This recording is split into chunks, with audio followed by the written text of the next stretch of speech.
Good morning, Carbondale. It is 10 o'clock on Monday morning. This is WDBX 91.1 Community Radio, Talk of the Town. I'm Gary Williams. I'm here with Amy Fox. Good morning, everyone, and happy Monday. Yeah, happy Monday. It's going to be a great week, a festive week. And a short week. Short week for a lot of people, right. And we have a special guest in studio this morning. We have Natalie Richardson, and you're with SIU, the Dental Hygiene Program. Yes, that is correct. Thanks so much for joining us this morning. And you are gearing up for some free dental clinics throughout Southern Illinois. If you can tell us kind of how this idea came about to start things off. Yeah, this program has been going on for years. I want to say the Sealant program started about 20 years ago, actually. And our summer sites have continued to grow over the past couple years. And so we go out to several communities and several different counties here in Southern Illinois, providing free dental treatment for children ages 3 to 17. And the important thing to stress here, it is free, and you offer a variety of services. Do people need to make appointments, or how does that work? No appointments are necessary. It is a first-come, first-served basis type thing. So upon arrival, there's a sign-in sheet, so we have the parents sign the child in. We have a very short consent form and a medical history that needs to be filled out, and then just to kind of depending on how busy we are, we get to people as soon as we possibly can. Sometimes there's no wait at all. Sometimes you may have to wait anywhere from 10 minutes to 30 minutes, just depending on how many people have signed up before you. And where are some of the upcoming locations? Actually, we have one coming up this week on Thursday. It's going to be at the Jackson County Health Department. That's usually a pretty busy location, but it's pretty central for a lot of folks. So we encourage you to try to come out and see us. We are there also again the first week in August. So that's coming up. And then we will also be out, I believe it's July 19th. We'll be here in Carbondale at the Bethel Church. And why is it so important for kids 18 and under to take good care of their teeth?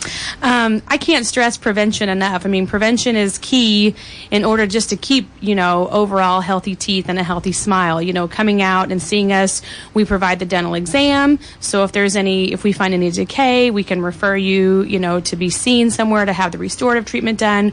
We offer the cleanings. We do a fluoride varnish treatment. And then we offer sealants, which is a protective little shield that we paint on the teeth over the grooves of the teeth to prevent cavities from starting in those chewing surfaces on 6 and 12-year molars. And I'm sure that you get an overwhelming response from the public. A lot of times people don't have access to dental care, or they maybe feel embarrassed about their teeth.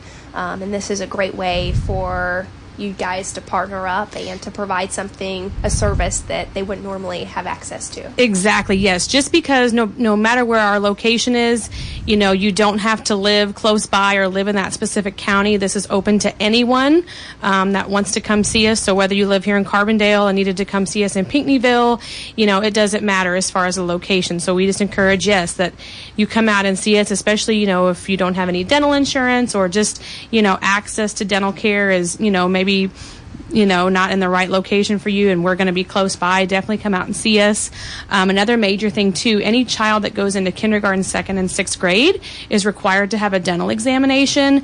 So this does meet that requirement and you don't have to bring any of the necessary paperwork for that. We will provide that right there on site for you and for the parent to take home for that child. And what tends to be the reaction from these families that come into one of these clinics? Oh man, we have a very nice, heartwarming response. I mean, a lot of the families are so thankful and tell us, what a great opportunity this is for them. And it's actually a great opportunity for us, too. I mean, it's heartwarming for us to see all these children, to be able to provide this kind of loving environment for them. We try to make everyone feel welcomed. And, if anyone's a little bit nervous at all, I encourage the students to, talk with the child, kind of show them exactly what's going to happen.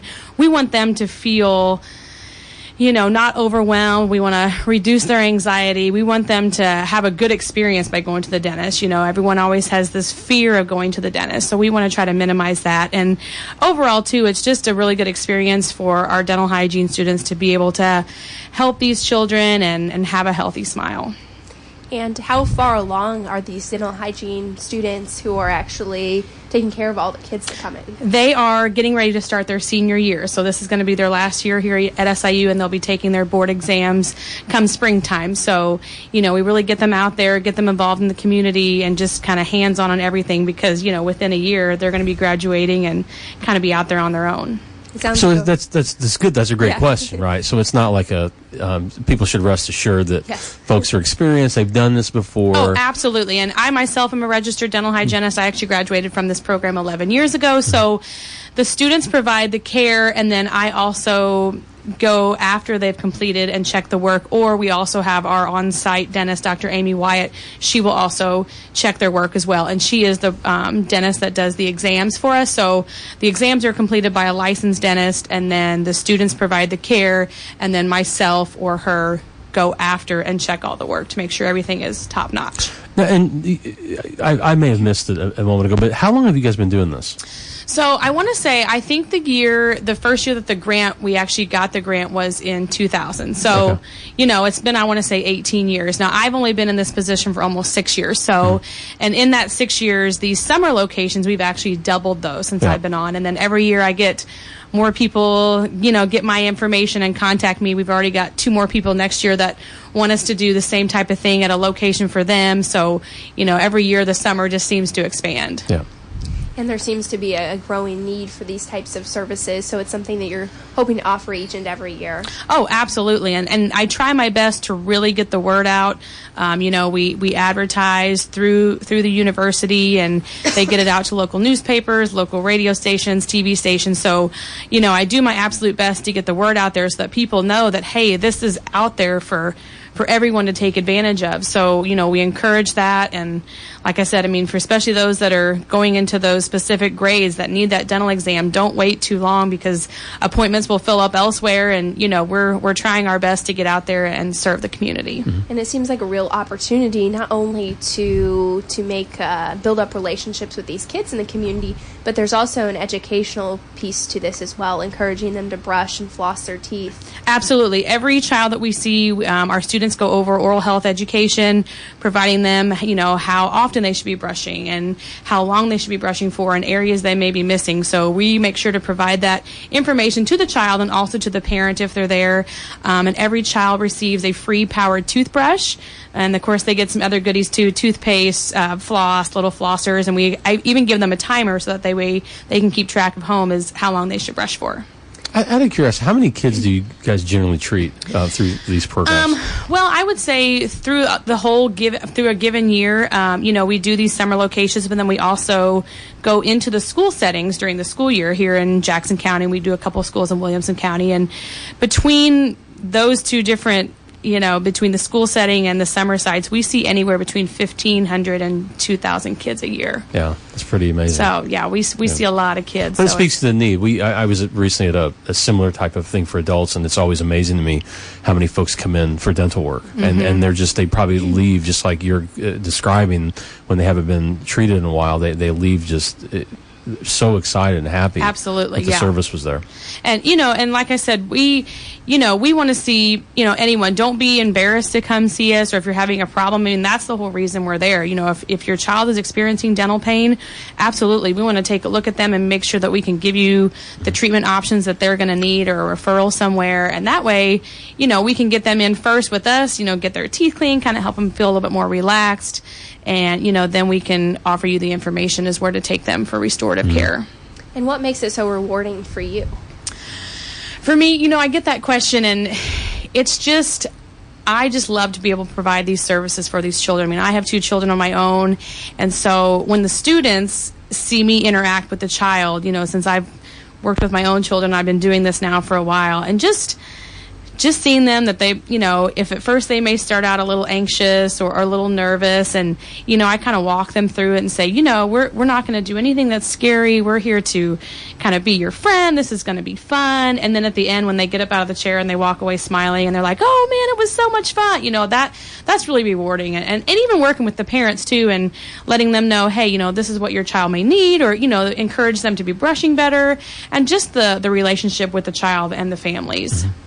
And once again, recap the services you're going to be providing at the remaining summer clinics. Okay, so the services that we provide will be the dental exam, and then we also will provide the cleaning and a fluoride varnish treatment, and then any child that has 6 and 12-year molars that are free of decay or don't already have sealants, we will place sealants on those teeth.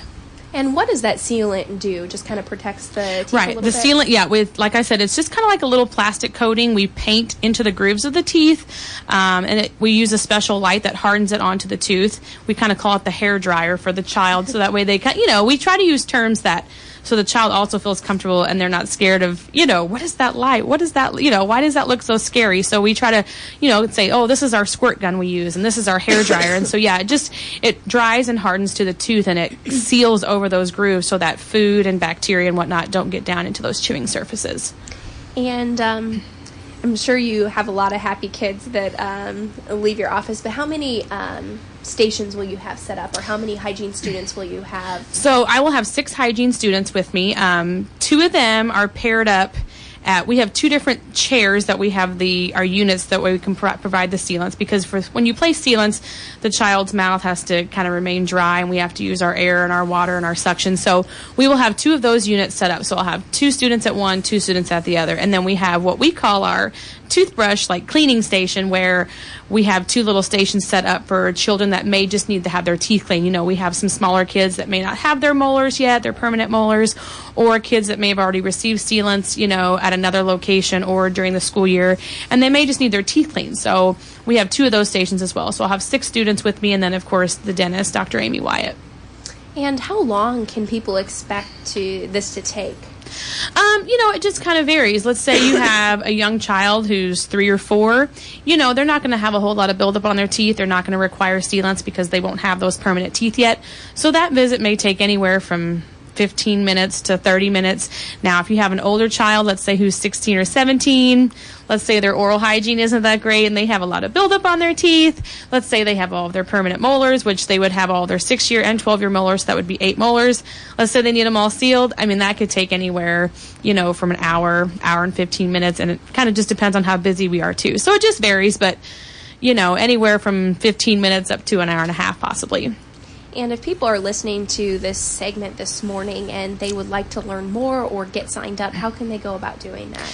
They could contact me at my office number on campus, which is 618-453-7223, or they can reach out to me via email at nrichardson@siu.edu. Okay, and once again, recap those locations for us and hours of operation. Okay, so the remaining ones that we have coming up is going to be this Thursday, July the 5th at Jackson County Health Department. Then we'll be located at Bethel AME Church in Carbondale on July 19th. And then we will be at the Perry County Health Department in Pinckneyville on July 26th. On July 27th, we will be at the Eagle Wings Christian Fellowship Church in DuQuoin. Then we will be back at the Jackson County Health Department on August the 2nd, and our last day is Friday, August the 3rd. We will be back here in Carbondale at the Faith Temple Church of God in Christ. And our treatment hours are from 9 a.m. to 2 p.m. We just ask no new patients after 1:30, because if we do have a long list of people still waiting to be treated, so we ask no new patients after 1:30. We begin treatment at 9 o'clock. Now, sometimes we do have people come a little bit early and go ahead and sign in and fill out the paperwork, and that's fine. So we just ask people to be patient with us. I promise you we're working as fast as we can. And do people need to bring any type of paperwork with them? Nope. The only thing they need to bring is just the parent to sign the consent form, and then just the child that needs to be seen. Other than that, we provide that necessary dental exam. Even if they don't need it, if they're not going into one of those required grades, we still provide a dental exam to every child that comes through the door. And then we also just send home a little take-home form that says exactly what we did that day, if we found any areas of concern, and that goes home with the parents as well. And if there's someone listening who maybe is on the fence whether they should come see you this summer or not, what would be your message to them? My message to them is to take full advantage of this. Especially if your child doesn't have regular dental care or regular dental home that they go to, and just because a child may not have a toothache or something that's bothering them, that doesn't mean they may not have something that's going on. Usually when a tooth actually starts to hurt, that's usually when the problem has gone too far. So, we may find something that's small and can be treated pretty easily with just a small filling. So, with prevention, we recommend that a child see a dentist at least twice a year. So if it's been a little while, or, you know, even if you're not concerned with anything, just bring them in. Let us take a look. You know, we'll give you feedback as far as whether or not we find any decay, or, you know, we may also just find that your child is not doing the best at brushing. So we'll encourage you to help them at home, make sure they're brushing twice a day with help. So I definitely encourage anyone to come out. Great. Lots of good information. Natalie, do you have anything else you'd like to add? Maybe we forgot to ask you? I don't think so. I think we've covered everything. I appreciate you guys having me come in and talk this morning. And, you know, I gave the information. So if anyone has any questions or concerns at all, by all means, reach out to me and contact me. And we hope to see some folks come out. Great. Natalie Richardson, SIU Dental Hygiene Program. Thanks so much for joining us this morning. Thank you. Thanks, Natalie. And we're going to take a short break and go right to announcements. We sure are.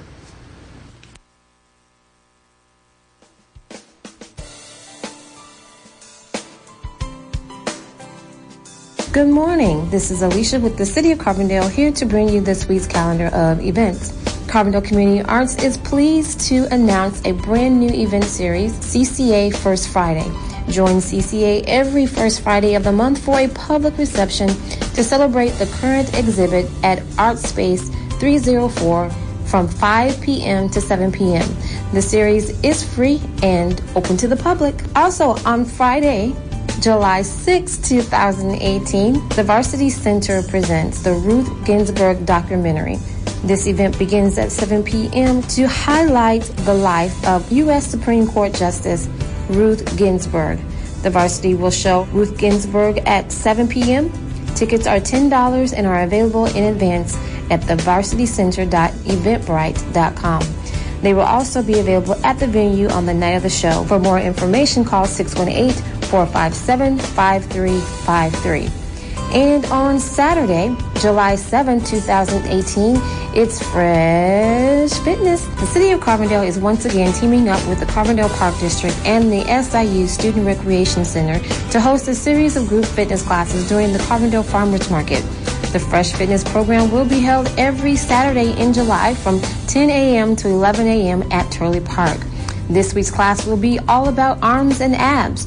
We will focus on core strength and upper body development for greater definition and improved strength. No experience is necessary. Participants are encouraged to wear comfortable clothes and bring a water bottle, towel, or yoga mat. A cash donation of $5 is suggested. For more information, contact the Public Relations Officer at the City of Carbondale City Hall. For information on these events and others, please visit our website at WDBX.org or CarbondaleTourism.org, or you can reach us by phone at 618-457-3228. Thank you and have a great week.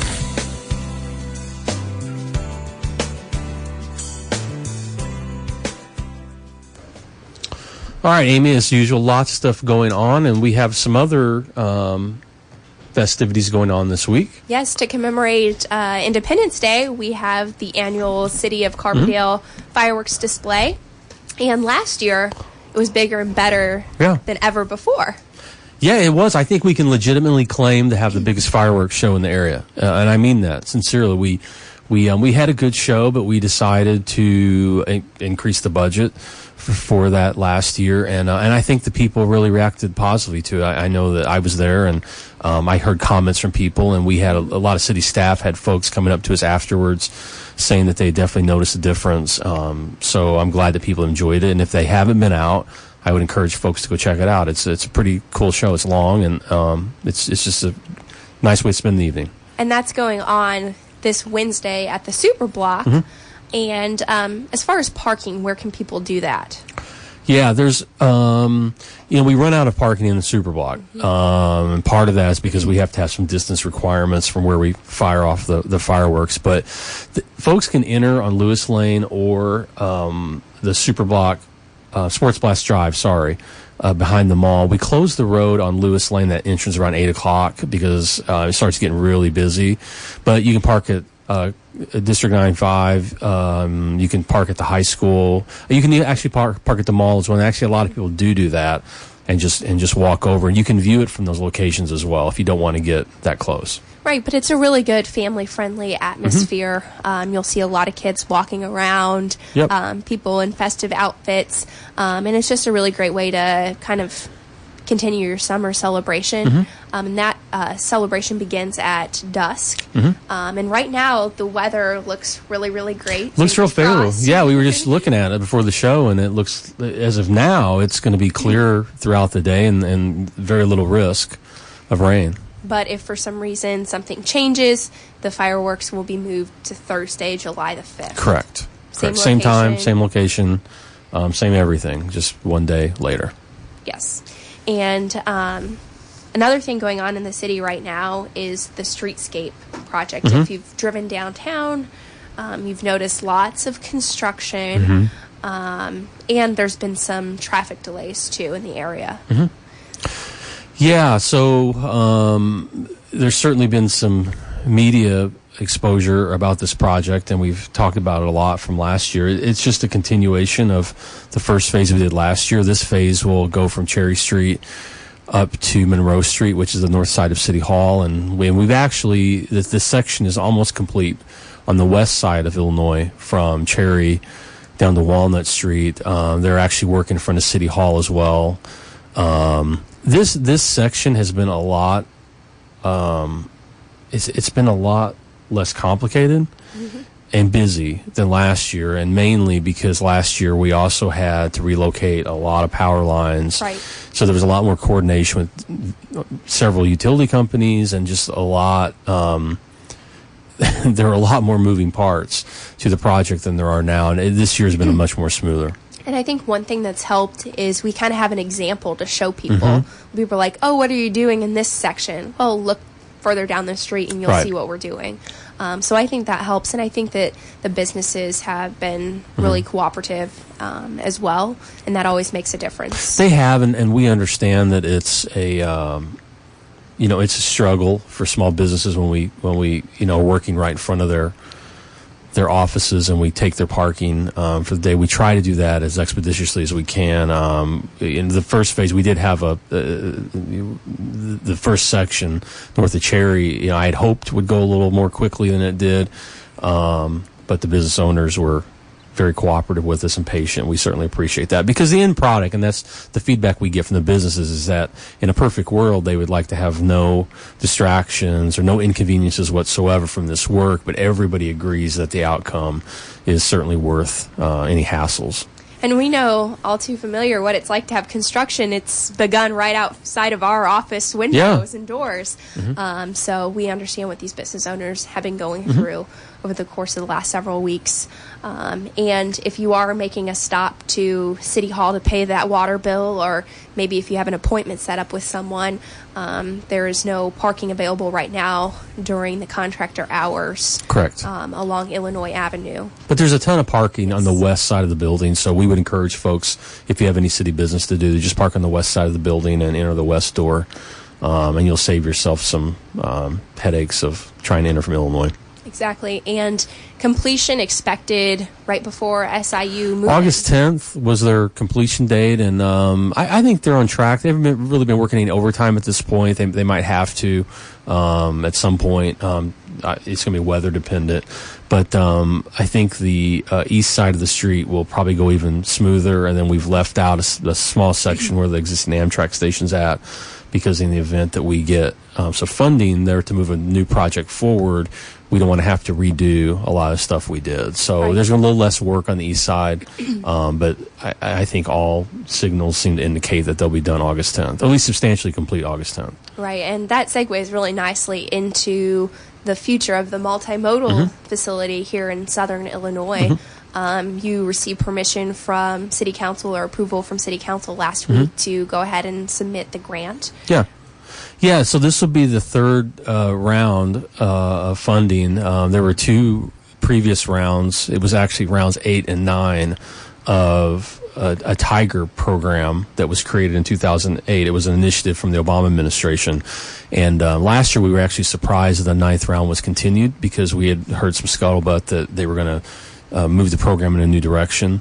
But there was a round of funding, and we didn't get it. And then they've renamed the program. It's essentially the same program as Tiger. They've just put a new name to it to indicate that it's a current administration funding program. So one thing to note, though, is I've had some people bring up the fact that this is our third round. The Tiger program has been highly, highly competitive. It's been really popular. But, for example, the last round, there were $9.5 billion of requests for $500 million of funding. Okay, and so that's been that's been pretty typical of the previous 8 rounds of funding before that. So you have to have a really good project, but you have to have really strong political support too, and you have to have a lot of things kind of line up at the same time. Most of the people, not always, but most of the people that have received awards through Tiger, it was their 3rd, 4th, 5th attempt to get it. We certainly have a project that fits all the criteria. We've had really great political support. One of the things we did in D.C. this year, Amy, you might know that we've talked about a little bit. We took a group from the city, SIU and SIH, out to Washington, D.C. in April, and it was something we want to start doing annually, to go out and talk about our legislative agenda and meet with agencies and meet with legislators to talk about the priorities we have in Carbondale and for the region and how they can help us with funding opportunities. And we focused heavily on transportation. We actually met with an administrator that actually ran the Tiger program for the last 9 rounds of funding, and some of his staff, and then we did a debrief, which is something that's available to any applicant. So you can talk to the evaluators, and they can tell you where your weaknesses were in your application. And we took advantage of that in May. And overall, what we found is what we knew is we have a really good application and we have a good project. We have some things we can tweak this year. But the one thing that was really important is that I think was kind of redeeming to all of us was we had really strong political support on the project. This is something that we've talked about for a really long time. And if you go back to the city purchased the vacant lot that's just directly north of the Amtrak station. They purchased in 2010. It was part of a long-term vision of what maybe we'll expand the Amtrak at some point. But we really started getting into this seriously in 2013. And we reached out to Amtrak, a local designer, to start going through our station programming guidelines, and we met with Senator Durbin's office early to kind of talk about, is this feasible? And then we met with our other elected officials, and so it's something that we've really tried to get on all their radars for the last 5 years. And every time we've met with them, which is throughout the year, every year, we've always brought this up. And selfishly, this is a great project for Carbondale, and it's a great project for our downtown. But I think what a lot of people don't see, because they're not involved in the details of the project, and maybe they haven't read through the whole grant, is it's a regional project, and it's really a transit project. And so we have 3 really great transit operators that serve a 29 county area in southern Illinois, and a large percentage of those rides every day come to Carbondale to access medical and services and educational services, as well as jobs. And the current system is very disconnected and it's inefficient. So the 3 providers, fortunately, work very well together, and they've kind of, pieced together this ad hoc system to make transfers. But this station will allow them all to co-locate and to modify their routes to move people more efficiently throughout the region. So it's a big quality of life issue for a lot of folks in the area. And this is something that not only benefits residents here in Carbondale, but all the surrounding southern Illinois communities. Yeah, the southern, again, 29 counties of Illinois, it really will impact, because all those counties are served by public transit. And again, a lot of them come to Carbondale for those services. And what does the timeline look like for this grant application? So the application's submit it. Yep, the application's due July 19th, and we're back to our time frame that we had on the first 8 rounds of Tiger, July 19th, and typically around the end of the federal government's fiscal year, which is September 30. Usually around that time frame they make the announcement. But the good thing is they've tripled the amount of funding. So one thing that the administration has done that we're pleased with is they've tripled the funding from $500 million to $1.5 billion this year. So we think we have a really great chance, so hopefully everybody will keep their fingers crossed for us. It's a great project. And hopefully the evaluators will agree. Yeah, and I think the contacts we made with them certainly help, and we have a lot of positive feedback that we've tried to incorporate into this grant application. So I think we're a much better applicant at this point, and we still have great political support. Great. So I guess we'll just have to stay tuned and Yep, see how stay it all tuned. goes. Yep. All right. Sounds good. I think that's everything that's going on this week. Yep. I know it's a short week. City Hall will be closed on July 4th. Yep. But we'll resume normal business hours On come Thursday July and Friday. 5th. Yep. Sounds great. And then, again, everybody, please take advantage of 4th of July on Wednesday evening. Yep. We'd love to have you. And we'll see you next Monday. Sounds good. Have a great week. Sure. This hour of programming on WDBX Carbon